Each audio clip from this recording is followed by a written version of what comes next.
Bakının Bülbülə qəsəbəsində məsciddə qəsəbə sakinini qətlə yetirməkdə təqsirləndirilən 1996-cı il təvəllüdlü Elvin Məmmədovun cinayət üzrə məhkəməsi yekunlaşıb.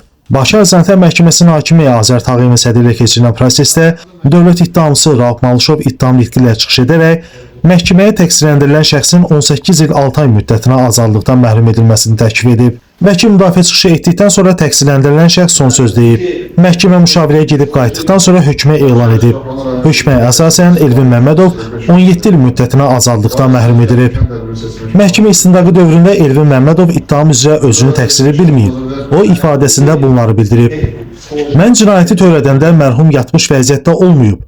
Hadisədə bir müddət əvvəl təxminən 10 nəfər tərəfindən döyülmüşəm. Onların arasında Nadir Səfərov da olub. Məni qeyrəsiz adlandırıblar. Yaşadığım kənddə heç kimin ailəsinə, qızına, gəlinə sataşmamışam. Dəfələrlə davam edən bu hallar məndə qıcıq yaradıb. İyunun 26-sında Nadiri tapmaq məqsədi ilə məscidə getdim. Bıçağı oradakı otaqlardan birindən götürdüm.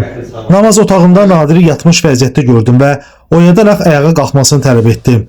Başımda problem olduğundan özümdə değildim. Bundan sonra əlbəyağı olduq. Mənə qarşı etdikləri hərəkətlərə görə Nadiriyə bıçaqla çox sayılı zərbələr indirdim. Təxminən 10 zərbə indirmişəm. Amma istintaqda mənə dedilər ki, 30-dan çox xəsarət yetirmişəm.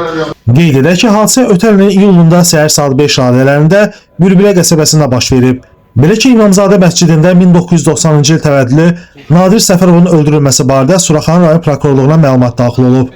Araşdırma zamanı məlum olub ki, Elvin Məmmədov namaz otağında yatmış vəziyyətdə olan Nadir Səfərova bıçaqla 38 dəfə zərbə vuraraq qətlə yetirib. Həmin gün Elvin Məmmədov polis əməkdaşları tərəfindən saxlanılıb. Ona qarşı Cinayət Məcəlləsinin 120.2.2, yəni xuliqanlıq niyyəti ilə qəsdən adam öldürmə, 120.2.4, yəni xüsusi amansızlıqla və ya ümumi təhlükəli üsulla adam öldürmə və 120.2.9, yəni köməksiz vəziyyətdə olan adamı qəsdən öldürmə maddələrlə ittihamlara sürülüb. Orxan Rasifoğlu, Məhkəmə Xəbərləri.